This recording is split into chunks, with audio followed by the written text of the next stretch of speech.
Oke, slide saya sudah tampak? Sudah, Dokter. Oke, saya mulai pada hari ini. Kita akan belajar mengenai learning skill. Saya ke bagian topik untuk etika ilmiah. Oke, etika. Jadi etika berdasarkan per definisi, etika adalah suatu konsep nilai yang mengarah pada perilaku yang baik dan pantas. Jadi etika ini terkait dengan norma moral, pranata, baik kemanusiaan maupun agama.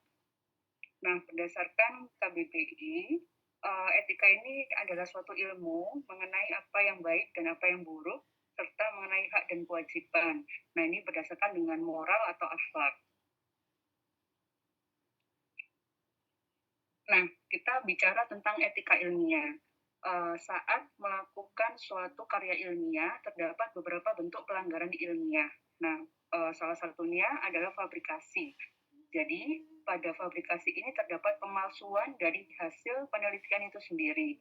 Jadi, peneliti mengarang, mencatat, atau mengumumkan hasil penelitian tanpa adanya pembuktian telah melakukan proses penelitian. Jadi nggak tahu penelitiannya ada apa enggak. Jadi disebut dengan penelitian fiktif, namun hasilnya ada. Nah, berikutnya yang kedua adalah falsifikasi. Jadi falsifikasi itu merupakan pemalsuan data penelitian.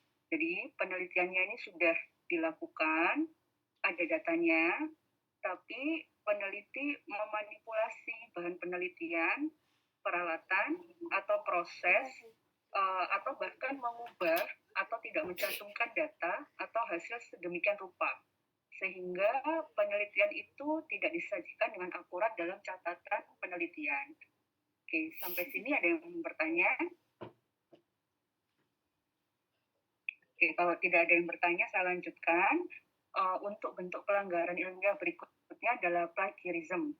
Jadi plagiarism ini merupakan suatu pencurian proses, objek, atau hasil dalam mengajukan usul penelitian, pelaksanaan penelitian, dan pelaporan hasil suatu penelitian.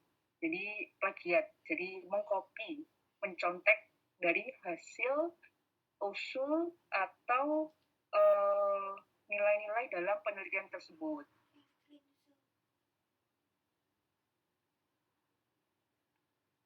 Nah, berikutnya untuk pelanggaran ilmiah berikutnya adalah eksploitasi. Jadi eksploitasi itu adalah pemerasan tenaga penelitian dan juga pembantu peneliti. Jadi contohnya dalam misal grup ya, dalam suatu grup ada peneliti senior, ada peneliti junior. Nah, ini peneliti senior ini seperti memeras tenaga peneliti juniornya untuk membantu penelitian dalam mencari keuntungan. Nah, ini tidak diperkenankan karena ini merupakan suatu bentuk dari eksploitasi. Berikutnya injustice. Sama, masih dalam grup penelitian, sama-sama meneliti. Nah, namun dalam satu grup tersebut ada salah satu peneliti yang tidak dicantumkan namanya. Jadi tidak dicantumkan urutan nama pengarang sesuai sumbangan intelektual seorang peneliti. Nah, jadi peneliti ini juga bisa melakukan perbuatan tidak adil dengan mempublikasi data atau hasil penelitian tanpa izin lembaga penyandang dana penelitian atau menyimpang dari konvensi yang disepakati dengan lembaga penyandang dana tersebut. Jadi tidak adil kalau injustice.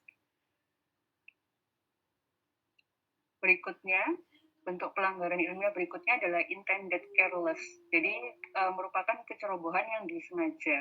Jadi ini contohnya adalah misalnya kita sudah ada data penelitian, namun data penting tersebut tidak disimpan dalam waktu yang sewajarnya, atau menggunakan data tanpa izin pemiliknya, atau tidak mempublikasi data yang ternyata penting. Nah, ini masuk dalam intended careless. Nah, berikutnya, yang terakhir ini adalah duplikasi. Jadi duplikasi ini, jadi publikasinya banyak. Jadi publikasi temuan-temuan sebagai sebagai asli dalam lebih dari satu saluran. Jadi misalnya sudah dipublikasi di jurnal A, kemudian dipublikasi di jurnal B. Nah, tapi sama, tanpa ada penyempurnaan, pembaharuan isi, data, atau tidak merujuk pada publikasi sebelumnya, maka itu disebut dengan duplikasi. Oke. Nah, ini adalah kode etik seorang penulis ya. Jadi sudah menjadi kewajiban penulis untuk mengikuti ketetapan yang ada, lalu bersedia menerima saran-saran perbaikan dari editor secara berkala. Nah, kemudian juga menjunjung tinggi hak pendapat atau temuan orang lain, menyadari sepenuhnya untuk tidak melakukan pelanggaran ilmiah seperti yang saya sebutkan di awal. Contohnya ini adalah falsifikasi, fabrikasi, plagiat, duplikasi, dan lain sebagainya. Nah, jadi plagiat itu mengcopy dari ide orang lain.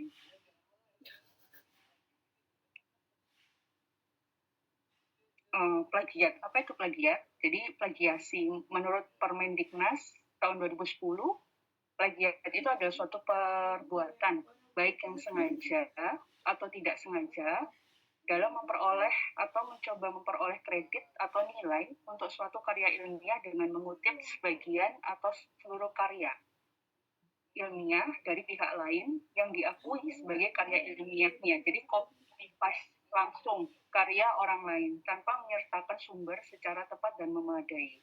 Nah, sedangkan orang yang melakukan plagiat itu dinamakan plagiator. Kemudian ini pencegahan plagiat. Pencegahan plagiat adalah suatu tindakan preventif yang dilakukan oleh pimpinan dalam hal ini perguruan tinggi yang bertujuan agar tidak terjadi plagiat di lingkungan perguruan tingginya. Nah, lalu ada yang namanya penanggulangan plagiat. Nah, penanggulangan plagiat ini adalah suatu tindakan represif yang dilakukan oleh pimpinan perguruan tinggi dengan menjatuhkan sanksi kepada plagiator atau orang yang melakukan plagiat di lingkungan perguruan tinggi yang bertujuan mengembalikan kredibilitas akademik perguruan tinggi yang bersangkutan. Nah, ini penyebab orang atau plagiator melakukan plagiarisme. Jadi pertama adalah tidak tahu. Jadi bisa saja bahwa orang tersebut tidak tahu bahwa plagiarisme itu adalah suatu tindakan kejahatan akademik. Nah, lalu tidak tahu bagaimana. Jadi don't know how. Jadi tahu bahwa plagiarisme itu adalah suatu tindak ilegal yang tidak diperbolehkan, tapi tidak tahu bagaimana cara menghindarinya. Jadi kayak kepepet misalnya seperti itu. Jadi misalnya deadline-nya udah deket nih. Nah, terus dia nggak ngerti nih harus gimana, ya udah asal ngambil data dari orang lain. Nah, kemudian don't care. Jadi tahu sebenarnya bahwa plagiarisme itu adalah tindakan ilegal, namun tidak peduli seperti itu. Atau manajemen waktu yang buruk. Nah, ini yang sering terjadi, deadline yang mendesak biasanya. Nah, ini sanksi plagiarisme. Ini menurut Undang-Undang nomor 20 tahun 2003. Jadi sanksinya bisa berupa pidana penjara paling lama 2 tahun dan atau pidana denda paling banyak 200 juta. Nah, bagaimana cara kita menghindari plagiarisme? Jadi kita boleh mendapatkan data dari orang lain. Kita boleh mengutip ya. Namun kita harus menyatakan secara jelas dan secara benar setiap kata yang kita gunakan. Jadi kalau misalnya kita menggunakan ide, pendapat, dan teori orang lain, maka kita harus memberi tanda kutip, lalu menuliskan parafrase. Jadi apa yang ditulis orang lain itu kita baca berulang-ulang dulu, lalu kita tuliskan dengan kata-kata atau kalimat kita sendiri dan tetap menyebutkan sumber yang kita ambil. Nah, untuk data yang bersifat data fakta, data statistik, grafik, gambar dari informasi yang bukan merupakan common knowledge itu bisa kita ambil. Nah, namun tetap mencantumkan sumber yang kita ambil. Nah, ini memberikan kuotasi atau kutipan langsung. Jadi ketika kita menggunakan persis sama kata-kata orang lain, misalnya mengenai rumus atau mengenai apa ya, kayak misalnya ayat-ayat Al-Quran gitu, itu kita bisa menggunakan tanda kutip atau kuotasi. Atau kita masuk ke paragraf yang berbeda atau indentasi, dan tetap kita tuliskan sumber referensi yang kita ambil tersebut. Nah, kapan kuotasi ini digunakan? Misalnya, nah ini tadi ya, menguraikan bagian dari suatu undang-undang, aturan, atau suatu dokumen resmi. Kalau undang-undang, ya kita ambil secara langsung, kita tidak bisa menggunakan parafrase, tapi kita bisa menggunakan kuotasi dan tetap mencantumkan sumbernya. Nah, kemudian menguraikan suatu rumus ilmu pasti, misalnya kayak Archimedes, suatu pernyataan ilmiah, misalnya rumus fisika atau suatu definisi yang penting, misalnya nyeri itu apa. Nah, itu kan kita nggak bisa melakukan parafrase. Nah, itu kita bisa lakukan, kita ambil semuanya, tapi tetap mencantumkan sumber dan melakukan kuotasi. Nah, kemudian menguraikan suatu pendirian atau ucapan dari seorang tokoh penting yang mengandung gaya atau istilah-istilah yang amat khas. Misalnya dari speech-nya presiden. Nah, itu kan kita bisa melakukan kuotasi tanpa menggunakan parafrase. Dan berikutnya menguraikan pendirian dari orang lain yang mengandung arti yang demikian ketat sehingga akan berubah artinya bila kata-katanya diubah. Jadi sudah nggak bisa lagi deh di parafrase. Nah, kita menggunakan kuotasi dan mencantumkan sumber. Nah, ini contoh mengutip. Jadi ketika kita mengutip, kita harus menuliskan semua, kita harus membuat parafrase. Nah, jadi kita baca berulang-ulang maknanya apa.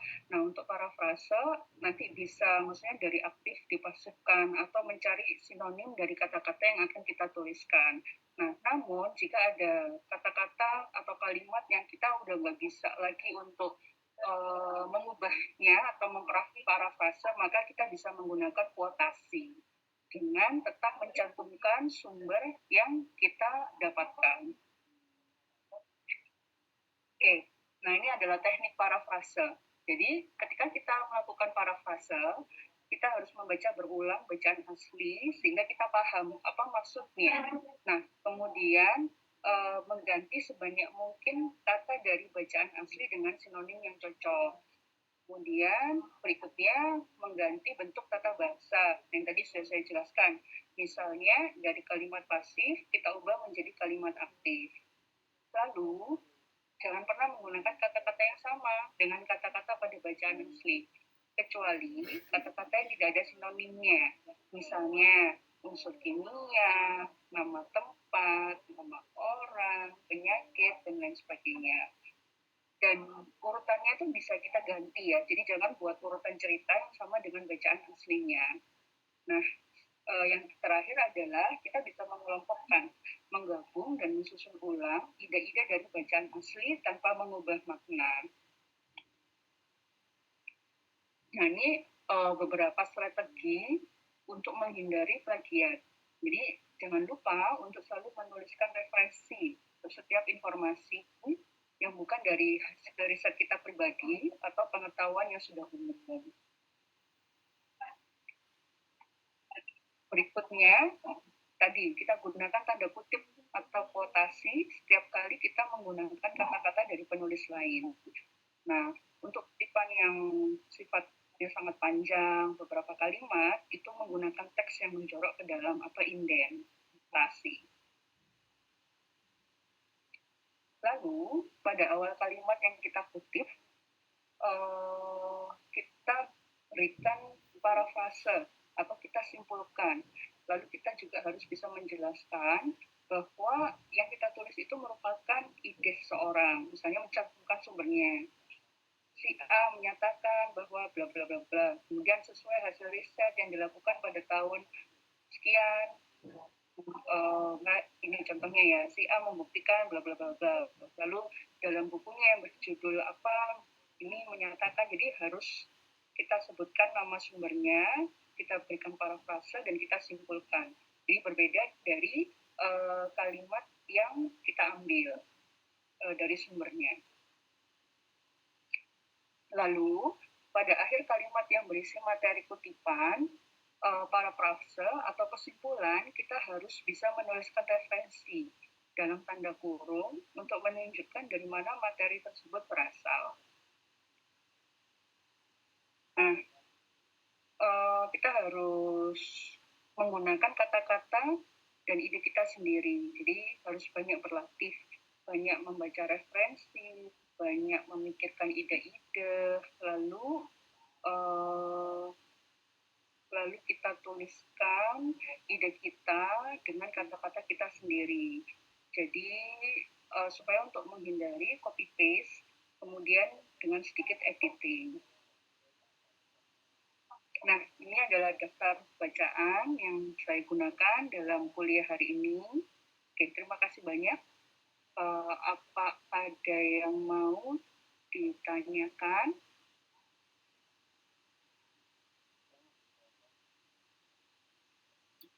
Mungkin belum ada, dokter. Oke.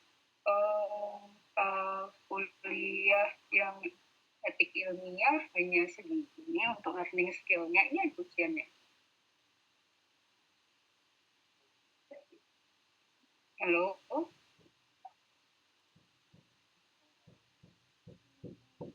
Oke, ada yang mau ditanyakan lagi? Mungkin sudah cukup, dokter. Oke, kalau tidak ada, saya tutup untuk kuliah hari ini. Kurang lebihnya mohon maaf. Wassalamualaikum warahmatullahi wabarakatuh.